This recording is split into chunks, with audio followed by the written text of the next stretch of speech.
is CBS. Good evening. It's 10 o'clock in the East, 7 o'clock in the West. Super Tuesday across America. The results are coming in, and our special coverage starts right now.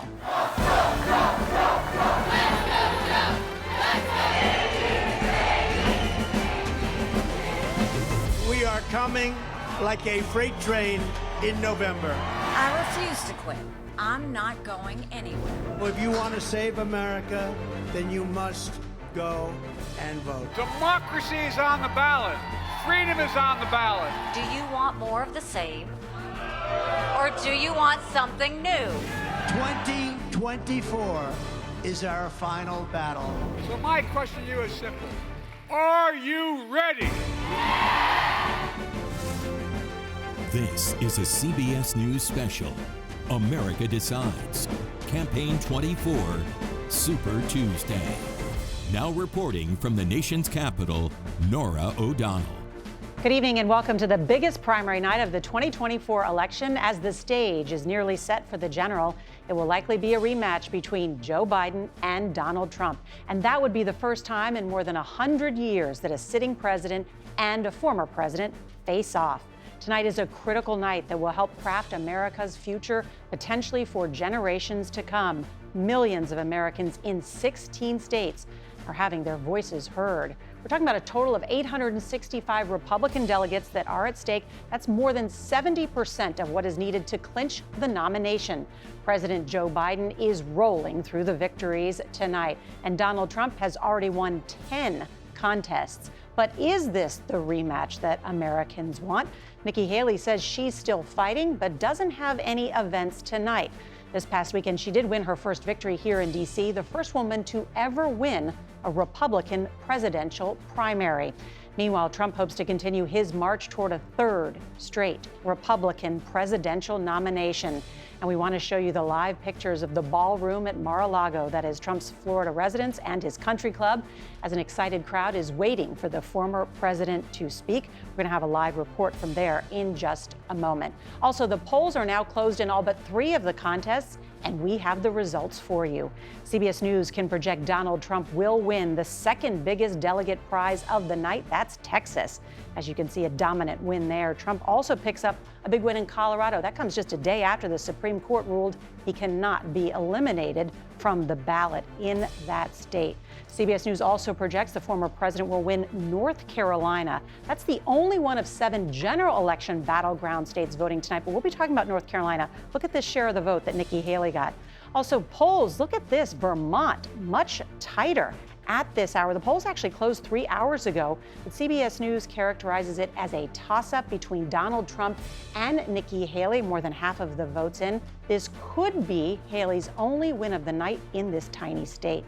Trump picked up a win in Virginia, receiving at least 39 delegates there.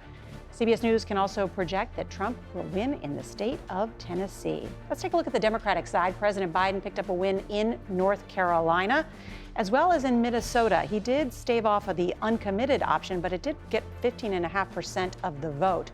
That uncommitted is a protest vote against Biden and his response to the Israel-Hamas war. Also, let's take a look now at the national map. Trump is already projected to win every other state that has closed tonight: Arkansas, Oklahoma, Alabama, Minnesota, and Maine. It's also a similar dominant story if we look at the Democratic map. President Joe Biden is facing little opposition, and he's sweeping every Super Tuesday state. Primaries are about amassing delegates. A Republican candidate needs 1,215 to clinch the nomination. So let's take a look at the race at this hour. To date, including some of tonight's delegates, Trump has now 626, Haley significantly behind with 53. And although President Trump cannot clinch the nomination tonight, it could happen as early as next week, March 12th, and you can bet he's going to claim victory tonight. All right, with me here is our Powerhouse political team to discuss all of this. Analysis, context. Let's start with you, John Dickerson. I mean, dominant wins by both of them tonight. But what does it say about Donald Trump? The field is set, and Donald Trump is a lock in the Republican Party, which means it's the first time that a major American party in a democracy will nominate somebody who worked so hard to undermine democracy. Ever since he lost in the 2020 election, going all the way until this last weekend when he claimed he won that election, which is a lie that disenfranchises 81 million people. But this isn't just a nomination of a person. It's a nomination of a set of ideas, which we've seen over 8 years since Donald Trump has been on the scene, that basically the rule of law, democracy, facts are valid only when they work for Donald Trump. Now, there were hints of that, of course, in 2016, but the party has now decided that's what we're signing up for, which means the voters have this choice.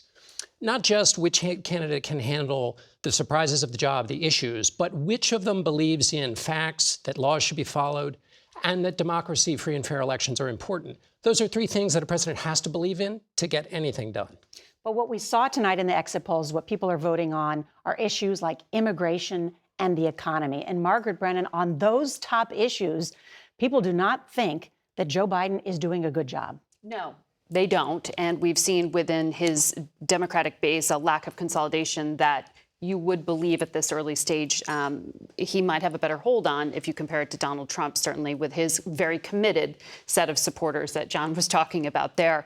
But what we're seeing right now in this moment we're in is this sense of high anxiety, global instability, and how people feel affects what they say about the direction of the country, right? And 4 years ago this month, Donald Trump shut down the U.S. economy due to COVID. It led to the worst mass layoffs that we saw since the Great Recession.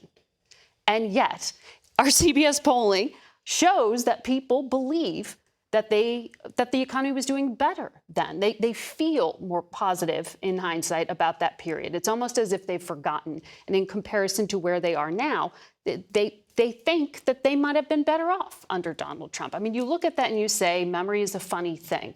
Americans might have short memories there. But you also look at that and say... Well, that's because we do all want to forget the pandemic. Fair point. Yes. Fair point. And you're thinking about what you're spending at the grocery store, which shows that that's the highest in 30 years. 11% higher, yeah. Which that is a fact. Yeah. But again, facts aren't necessarily persuasive in this day and age. And a senior Fed official I recently spoke with sort of recalled that, saying there's a mismatch. You look at consumers continuing to spend despite these high prices.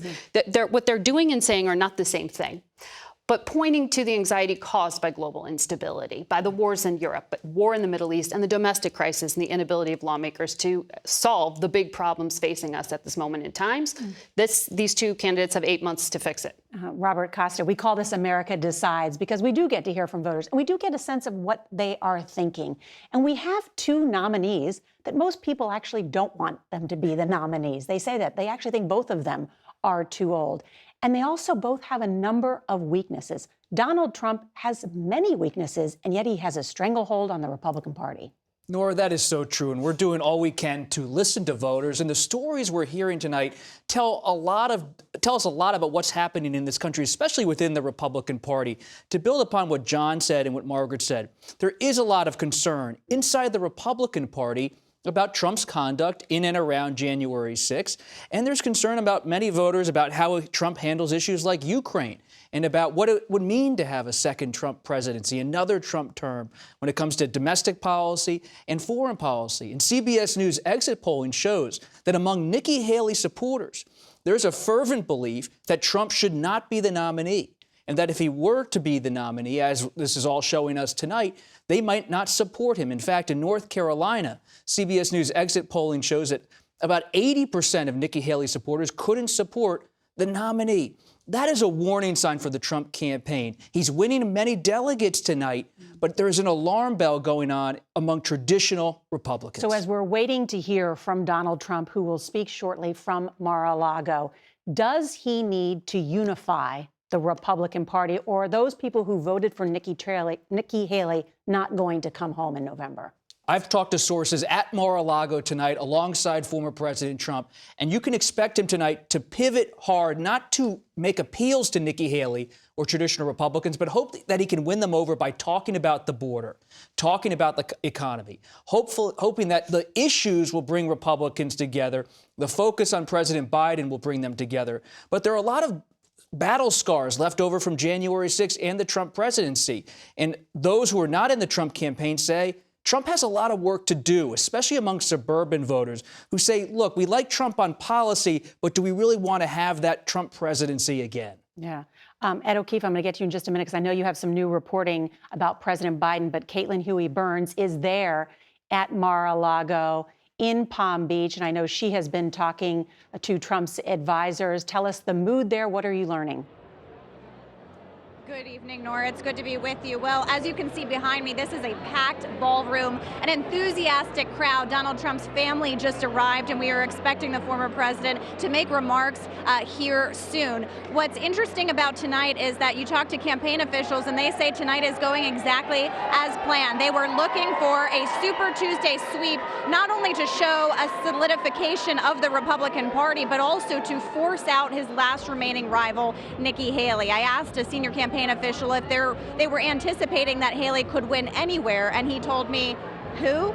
I think that answers your question. So they've not been thinking about Nikki Haley tonight, instead trying to project a general election matchup. And what's significant here, too, is they said their message is not going to change heading into the general election. However, winning the nomination, clinching the nomination, as they could do as early as next week, would allow them to have the mechanisms, the infrastructure of the RNC and the National Party. Caitlin Huey-Burns in Mar-a-Lago. We will check back in with you. And Ed O'Keefe, I know you have been talking to advisors in the White House, the presidents. How are they looking at tonight? Well, they're, like the rest of us, are looking at those Nikki Haley numbers and thinking this is great for them because it continues to show the former president's inability to pull the party together. As Bob said, 8 in 10 of her supporters in North Carolina, nearly 7 in 10 in Virginia, 7 in 10 out in California. And you think to yourself, why do they care about Virginia and California as well? Because ultimately it can help them in down ballot congressional races and gubernatorial races in North Carolina if the Democratic Party can pull those people upset with Donald Trump away. But the other thing you're going to continue to hear from the Biden campaign in the coming days is how well prepared they are, at least financially, for this. $42 million raised in the 29 days of February, they report tonight. $2 million on Leap Day alone. An example of their belief that they have this huge structural advantage at a time when the former president is struggling not only to pay legal bills, but figure out how to raise money for his reelection campaign, Norah. And a lot of that money is going to go towards reminding people about the Donald Trump years, which goes to that question of what they do remember and don't. It'll go towards reminding them what Donald Trump, not the Donald Trump of their recollection, but the Donald Trump as the Biden campaign would like people to remember it. And Robert, so much change too structurally. I mean, in the last presidential primary, Nikki Haley, if she had won or any opponent had won in congressional district, they would have a much better shot at picking up delegates. But things changed in the past 4 years, right? You really have to step back tonight if you're watching the numbers here on the screen. You say, well, Haley's getting 18% here, 20% here, 30%, 40%. But so many of these states are now winner take all. And that changes how the entire race unfolds. And you have Trump now knowing this and running a campaign in the primary, knowing that so many states are winner take all and that he could quickly wrap up this nomination. And this is part of a bigger story in the GOP. In the past 4 years, Trump has been out of power, but really also gaining power within the GOP, taking over state parties, making sure the RNC was in his image. And now tonight, he's able to push forward toward the nomination and toward the convention because of the way it's set up. Winner take all in so many places. Let's take a look at Vermont, because that's one of the storylines we are covering tonight. The data just coming in, the latest vote tally, of course, shows that it is neck and neck in Vermont. Haley has now taken a slight lead with just more than, I can't see that far, Ed. Can you help me out? 49.1 to 47%. I mean, she's got a narrow lead there. Look, this is 86% of the vote, and that's the number I was looking at. Oh, yes. Well, look, it's all emblematic of the brand damage that's been done to the Republican Party across the Northeast and in New England especially. But at the end of the day, if all you're winning is Vermont and the District of Columbia, you're winning the GOP of yesteryear. It's over for her, most likely. And if this is the only place she can win, it's time to move on. And let's look at the numbers. Vermont has very few Republicans. We've been to Vermont. We've covered Senator Bernie Sanders a lot, a little bit different than most Republicans. Governor. There's sometimes more people at a Taylor Swift concert than voting in the Vermont Republican primary. Yes. But what do we expect from Nikki Haley after tonight? But she is not trying to make an argument to the base as much as she is to the rest of the country to be that alternative to Donald Trump. Should there be one of these situations that columnists get paid a lot of money to sketch out as complete hypotheticals when you have two elderly men competing with each other for this nomination, one of them facing 91 felony count indictments. The question marks around this head-to-head race, if it is indeed one, about how long and who is actually going to be able to persuade the electorate, given these big question marks, is out there. And she's been betting on that throughout of this can somebody else make an argument for the party? Mm-hmm. And what about that? What happens to Nikki Haley after tonight? It's an extraordinary question, almost worthy of a great novel, because she has to make this choice in her life. Does she join the kind of Romney, Liz Cheney, anti-Trump group, which has a physical component? I mean, people are in danger who have done that. Yeah.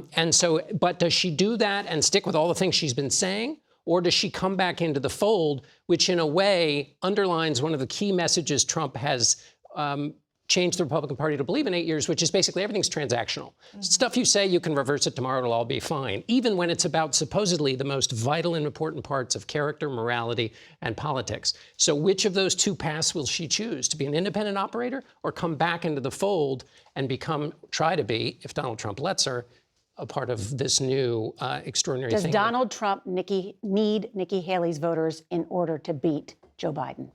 Yes. Yeah. He needs those voters. Absolutely. He might not necessarily put her on the ticket, though. I mean, we saw that with Reagan bringing Bush onto the ticket in 1980. Usually you sometimes bring your rival on. It's been done historically. But for Trump, it's about just plowing forward and believing he can get those voters over on the issues. And also, he needs her voters, but she may not be the avenue towards getting them. I mean, they have issues with him that go deeper than anything another surrogate could fix, perhaps. It's a big tell she's not delivering a speech tonight. She's watching these returns in the Charleston, South Carolina area. That tells you a lot about where she stands in this race. All right, lots to discuss. And when we come back, what voters are telling us. Tonight, our election data desk hard at work analyzing the information from across the nation. That's when we come back.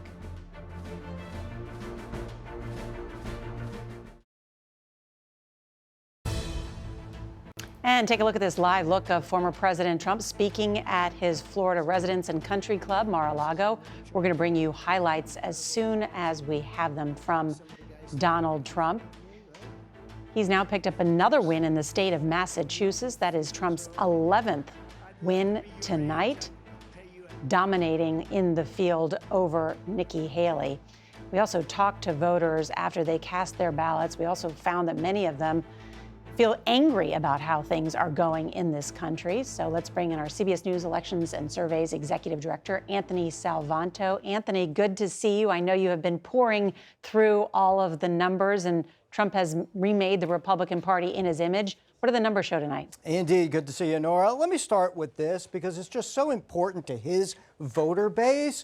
Did Joe Biden win legitimately in 2020? I'll show you a North Carolina exit poll, but it's typical of what we see nationwide.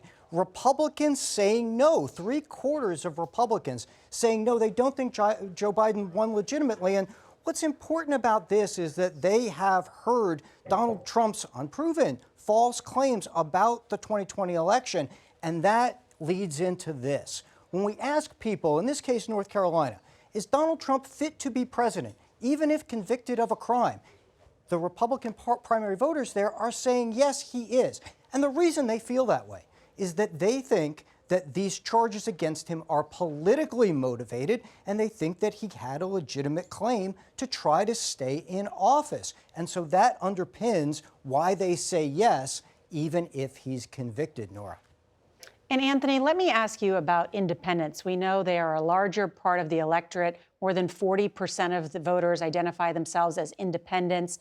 Either of these candidates will have to win them in order to win in a general election. What are we hearing from them tonight? So two things. One is, look at the way that this has shifted from 2020, where Joe Biden performed well, won independents, and now our latest CBS News national polling in which Trump is up among them. Part of that is the economy. That's a big part. Part of that is immigration. That's a big part of this. So this is obviously going to be a big part to watch. And one thing I will add quickly is watch the Nikki Haley vote tonight, because in the Republican primaries, where independents are coming in, they are supporting Nikki Haley in larger numbers. And she's going to argue, even though she's not on track to get the nomination, she's going to argue that that means Republicans are leaving votes on the table, that she would be able to pick up those voters that Donald Trump cannot, Nora. Really interesting, Anthony Salvanto. That's why we love those exit polls. Thank you so much. Let's bring in our strategist tonight, Democratic strategist Joel Payne and Republican strategist Leslie Sanchez. Great to have both of you Joel, let's talk first about President Biden. He is facing the lowest approval rating since Jimmy Carter. At his term, he is underwater when it comes to immigration, the economy, dealing with foreign policy and the Israel-Hamas war. What do Democrats need to do to shore up his support?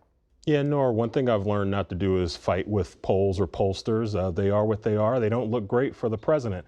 I do think what he needs is a couple things. One, he needs pretty quick resolution of the situation in Gaza. That is putting a lot of stress and strain on his coalition. A lot of the fall off you see in a lot of public polls, even our CBS polls, in Biden's coalition is from traditional Democratic constituencies, young voters, voters of color. Obviously, we had the recent Michigan Democratic primary. We had a lot of Muslim American voters. Folks like that are making up the fall off in Biden's numbers. And so he's got to bring those folks home. He's really got to do a lot of base persuasion. He and his allies are going to have to lock down those folks before they go after independents and moderates to get back to sea level this time around. Joel, thank you. Leslie, I want to ask you about, we talked about Joe Biden. He has weaknesses. Donald Trump has weaknesses, too, facing 91 indictments spread over 4 trials. He's been ordered to pay more than $500 million in civil judgments against him. Yet he has had some of the best weeks of his campaign so far, from the Supreme Court to really doing very well in all of these states tonight. What does he need to do tonight? Does he need to unify the party? I think you're going to hear many Republicans hope that he does that he's magnanimous or is basically extending an olive branch to those disenchanted voters that have supported Haley to this point. If you look at her numbers, and we heard you talking about independents, a part of that is going to be Democrats who are crossing over undeclared into Republican primaries. But there is a highly conflicted group of particularly women in those suburban areas who do not like his character, the chaos surrounding him, or the criminal legal cases that he has against him. And that cross pressure is going to make it really difficult for him to gain that support unless he does some deliberate efforts to refocus them on the economy and on the border. Those are both interesting points. And of course, we still have 8 months to go before November. Thanks to both of you. We also have CBS reporters spread across the country that are focusing on the key issues and the races in their areas on this Super Tuesday. So let's get a check-in, starting with CBS News political campaign reporter Torian Small. He's in North Carolina. North Carolina was the only battleground state voting today, and party leaders tell me it's absolutely in play in November. Why? Because it's commonplace to see single-digit margins of victory in statewide races, just like Donald Trump's 2020 win here, where he beat Joe Biden by just over 1 percentage point. This is a purple state, and it's also known to split tickets. That same year, voters elected a Democrat, Roy Cooper, for governor, a Republican, Mark Robinson, for lieutenant governor, and a Democrat, Josh Stein, for attorney general. Stein and Robinson will now face off in a general election gubernatorial contest in November. So the takeaway here is the conventional wisdom of a down ballot effect on either side might not apply when North Carolinians tend to have a swing state of mind. With how Super Tuesday is going up in the Northeast, John Keller is in Boston. Good evening. If there's any state voting tonight that ought to be fertile ground for Nikki Haley, it's Massachusetts, famous for electing moderate Republicans like former Governor Charlie Baker, a prominent never-Trumper who now heads the NCAA. Haley staged her big local rally this past weekend in Needham, a Boston suburb that was Baker's birthplace. But it's telling that Baker was essentially chased out of the Massachusetts GOP by Trump supporters for whom any Trump critic is a rhino, Republican in name only. Haley faces the same fate tonight in a state where these days the soil can't seem to sustain moderate Republicanism any better than anywhere else. Now it's over to Caroline Cummings in Minneapolis. Building off momentum in Michigan, there was also an effort in Minnesota to get people to vote uncommitted instead of President Joe Biden as a way to protest the Israel-Hamas war and put political pressure on the White House to call for a permanent ceasefire. But unlike Michigan, activists here tell me that they didn't set any turnout targets, so any votes they would consider a win. But the real victory, they say, is if President Biden gets the message, and they hope a national effort will deliver it to him loud and clear. My colleague Jack Fink in Dallas has an update from Texas. Thanks, Caroline. Our big race is for U.S. Senate. North Texas Congressman Colin Allred leads a crowded Democratic primary in the polls, and may win outright and avoid a runoff. His biggest competitor is State Senator Roland Gutierrez of San Antonio, a progressive Democrat who was the most outspoken state lawmaker for gun restrictions after the tragedy in Uvalde. Allred is more moderate, and he's raised more money than anyone, including Republican incumbent Ted Cruz, who's seeking a third term. While Cruz won a very close race in 2018, analysts say it's going to be an uphill climb for a Democrat to unseat him this year. Border security is the top issue in Texas, and every Republican is running on it this year, but not Democrats. Now let's check in with Gary Dietrich in Sacramento with a look at what's happening in California. Here are two significant items of note. First, in the presidential race, where the California GOP changed its delegate assignment rules last summer, such that any candidate that gets 50% of the vote plus one takes all of the state's GOP delegates. That thought to benefit Donald Trump and also place the California Republican Party in an even more prominent role nationally.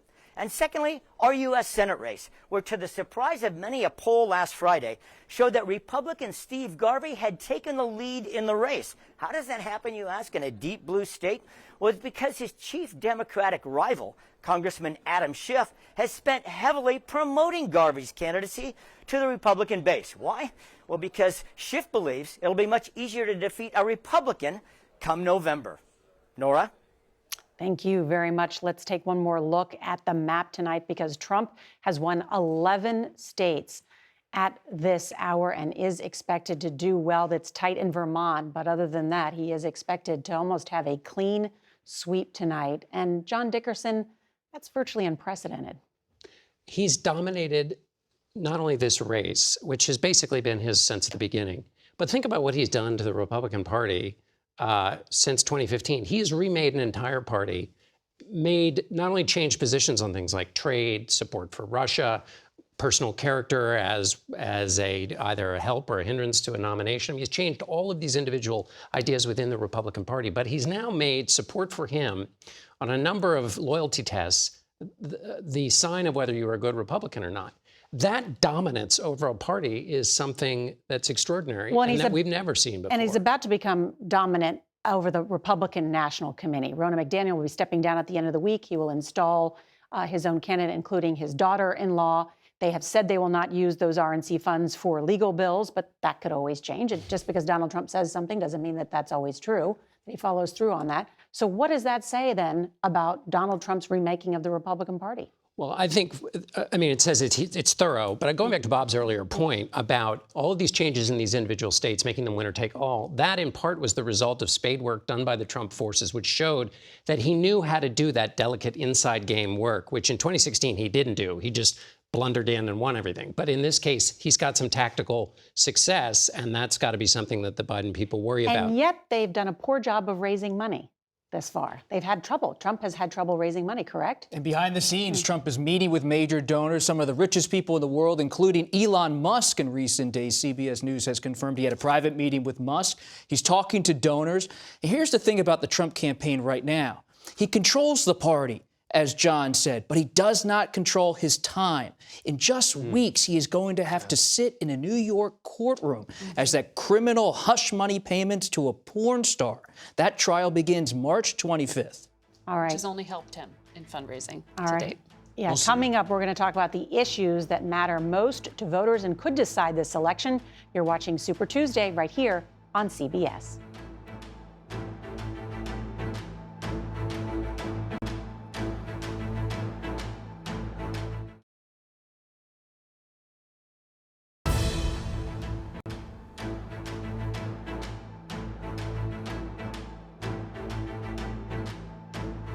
Welcome back to CBS News Special Tuesday coverage. You're looking live at voters in California, where the polls are still open, but across the country, they have closed in a majority of the states. And here are some of the latest results. Checking back in on Vermont, you can see the tightest race and Nikki Haley's best shot at a win tonight. It's still a toss-up there. Donald Trump is projected to win Massachusetts and at least 40 delegates with it. Turning now to the Democratic race, we can project Joe Biden will win Utah. The president also fended off a protest vote of uncommitted to take Minnesota. And let's take a look now at the national map. Former President Trump Dominating tonight, CBS News projects he will win 11 states, including Virginia, Alabama, North Carolina, Maine, Oklahoma, Tennessee, Arkansas, Colorado, and Texas. And now let's turn to the Democratic race. President Biden projected to win all 14 states that have closed so far tonight. So I think we know what the general election is going to look like, although not calling it. We can take a look at the delegates, and here's where Trump and Haley stand, just to get a sense. Total delegates needed is 1,215, and tonight 865 delegates are up for grab. That's more than 70% of what is needed, and you can see there Trump there with 728. We also want to take some time tonight to talk about the issues on voters' minds. The biggest right now is immigration. A recent Gallup survey finds that almost a third of Americans say immigration is the single most important issue. Immigration has actually now passed the government as the most often cited problem. Ed, I know you were just on the southern border last week, and if you look at those same numbers, 2/3 of Americans disapprove of the job that President Biden is doing at the border. Yeah, and it's an issue that he has been reluctant to tackle, but now understands he has to, because not only is it a political problem, it speaks to basic function of government issues, that if the government can't be seen as securing the country, in essence, from this problem, then he and his whole purpose for being president is failing. Another 140,000 illegal crossings in the month of February, up from January. They're expecting higher numbers come the spring. This issue seasonally always goes up and will be going up right as we hit the summer, and the issue is not going anywhere. The issue for the president, however, is he can't get Republicans in Congress to work with him on actual legislation, and in the meantime, Donald Trump will keep telling them, don't do it because this is a good issue for us politically. I want to bring in Leslie Sanchez because I know you've been working on a study on this, and this has actually changed a shift in Hispanic voters too, right? Tremendously. I mean, we saw 2016 and certainly in 2020, Donald Trump was winning areas along the U.S.-Mexico border in Texas that hadn't been won in 100 years, the last Democratic strongholds that are blue.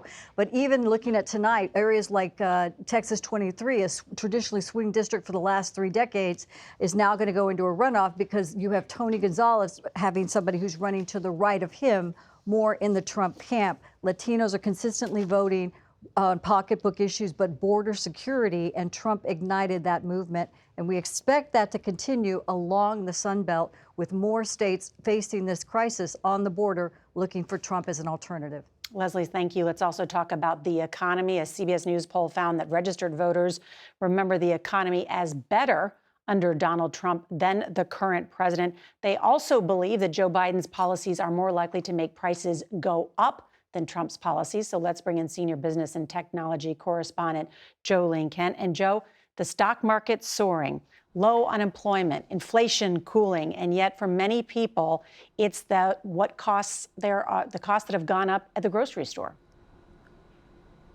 Yes, that compounding effect of inflation. And that is exactly what the former president, Donald Trump, is going to be taking out on the campaign trail. Tonight at Mar-a-Lago, he just said, we had no inflation. He's playing off that sentiment that so many voters are expressing in our CBS News polling. But just to fact check inflation is destroying the middle class.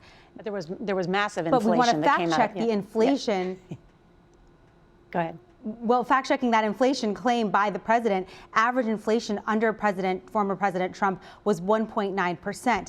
If you look at average inflation under the current president thus far, it's 5.7%. And so the issue is President Trump wants to campaign on what he believes was a very strong economy, even though currently the economy, the unemployment numbers, the stock market rally are all very strong. There's still this disconnect, right? And that's where voters don't feel it because they continue to pay higher prices, even though the rate of inflation is slowing down. Prices continue to go up, especially when it comes to monthly expenses like auto insurance and rent, and even food continues to tick up. So that's what we can expect to hear from President Trump as he hits the campaign trail, is trying to convince people that the economy was better under him than it is under President Biden. But what we're seeing is a lot of people telling us that they're just waiting for interest rates to go down and for prices to moderate even more so they can make it month to month, Norah. I mean, what about that? We were talking about the fact checking this. New home sales up 12% this year. The Dow Jones up 24%. Wages up 15%. Unemployment down. Jobs added Biden is unable to communicate any record on the economy. Well, also, if I can just add another thing is, let's think about the economic issues they're all going to face as being the next president. So if you're interested in inflation, what has Donald Trump promised? He's promised tariffs. That's inflationary. His immigration policies will cause wages to increase, which will cause prices to go up. He has no interest in cutting government spending, as he's shown repeatedly. This is something Republicans believe leads to higher prices. It's very hard to find much in what he has promised to do that is going to reduce inflation. Also, you have some important economic questions coming up, like the health of Social Security and Medicare, which has to be managed by whichever the next president is.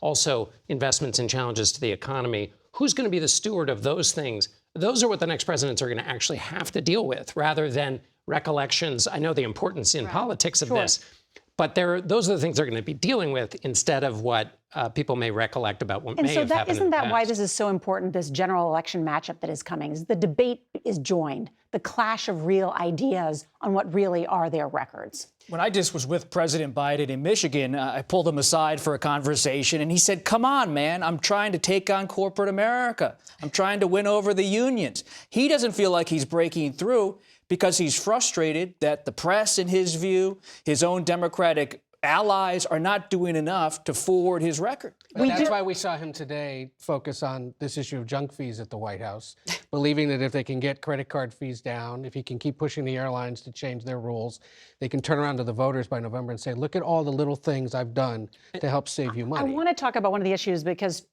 President Biden is having trouble consolidating his base, right, and his most fervent supporters. So reproductive rights may be a big issue since the Supreme Court overturned Roe versus Wade 2 years ago. We've seen a number of states vote on abortion access, and each time abortion rights has won, and that fight is not over. This year, 15 states have or are considering abortion matters that could be on the November ballot. And in a CBS News poll, the majority of Americans think overturning Roe versus Wade was bad for the country, but nearly half of registered voters don't think Trump should get credit or blame for that decision. How does this play out? Well, Norah, what you are putting your finger on is the thing that Democrats are putting a lot of hope in, which is turnout based on fear. In those states where it's literally on the ballot, where people might show up because they care about the issue, even if they don't like the man at the top of the ticket, or even if they're in an opposite party. But what the Democrats are arguing is it's on the ballot in all states, all 50 of them. That's what Gretchen Whitmer out in Michigan is really pushing hard as a messenger in her state in particular. But you saw how sharp the reversal was just recently in Alabama. Within 2 weeks of that state court, defining embryos as children and putting restrictions on IVF, you now have the governor looking this week at putting protections into law. So this is something that Democrats are really putting a lot on in hope of charging turnout because of what you were talking about with not consolidating the base, the uncommitted issues in Michigan, 100,000 voters. Minnesota, we saw tonight, 15% of that uncommitted versus Biden in the turnout that we just showed.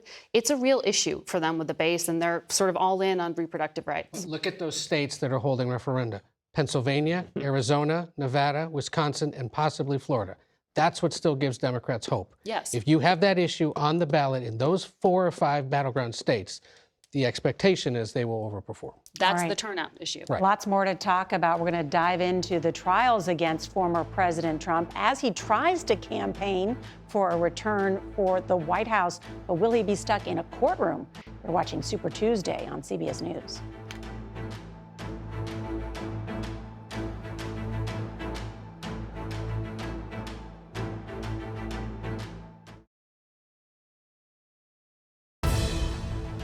For Tuesday coverage, we are talking now about the trials that Donald Trump will face. 4 criminal trials, the first one just 20 days from now in New York. Robert, we're standing in front of this calendar just to give people a sense of how much time we expect Trump to be in a courtroom.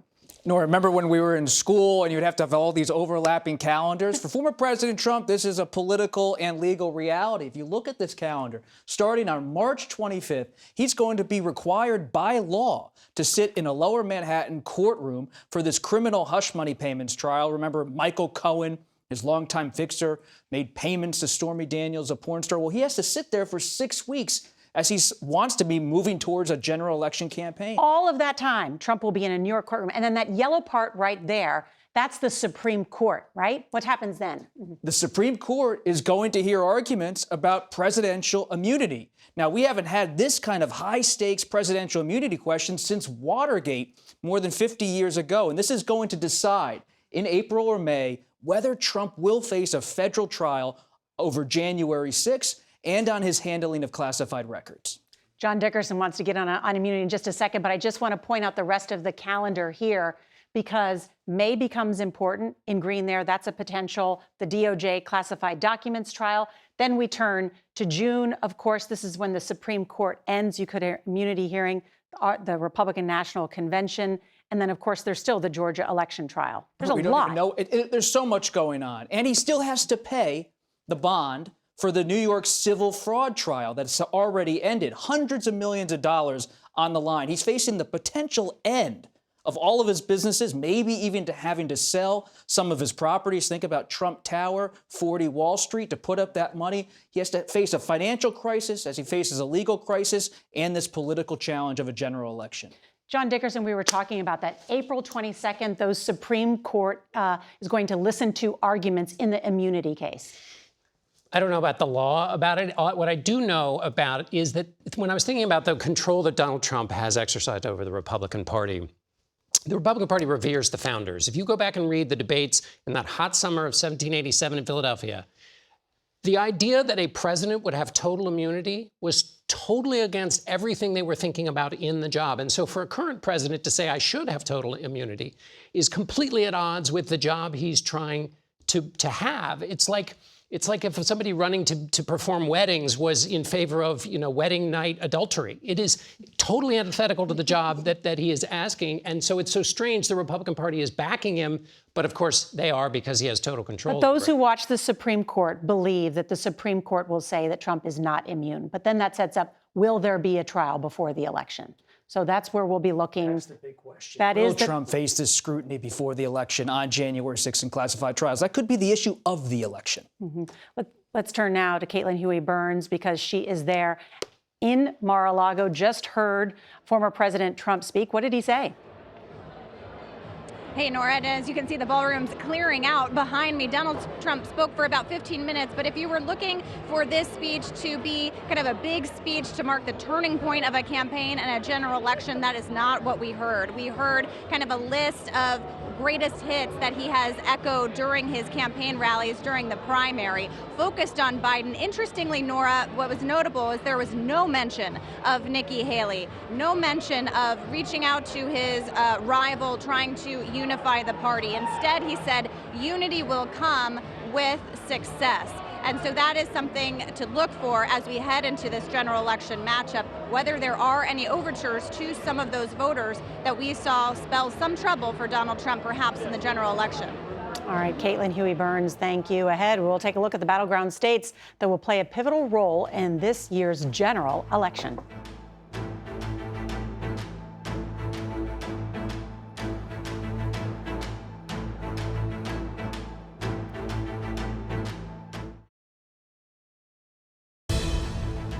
The biggest primary night of the year and some fascinating results. Let's take a look at Vermont, because it looks like Nikki Haley squeaking ahead of Donald Trump in that state. Let's also take a look at Minnesota, because there's something interesting happening in the Democratic race there. 20% uncommitted against Joe Biden, a protest vote in terms of his position on the Israel and Hamas war. Let's take a look towards the general election. There are 7 battleground states that could decide the 2024 presidential race. Robert Costa, many of the polls in those 7 key battlegrounds have shown Donald Trump ahead of Joe Biden. So far, Trump's ahead. A lot's ahead, though, on the horizon, politically and legally, for former President Trump. But you think about some of these battleground states, Arizona, Nevada. These are places where immigration, border security, front and center. And I'm really paying attention to Michigan, Wisconsin, Pennsylvania, the heart of the industrial Midwest. It was a battleground in 16, a battleground in 20, a battleground again in 24. And it's where the president's going after State of the Union. Philly on Friday, Atlanta on Saturday. You can run up the score there. You can win those states. This contest will begin. All right. It's been a dominant night for both the current and former president. Former President Trump has won 11 states tonight. President Joe Biden has won every state that has closed so far tonight. These are the results as we know them.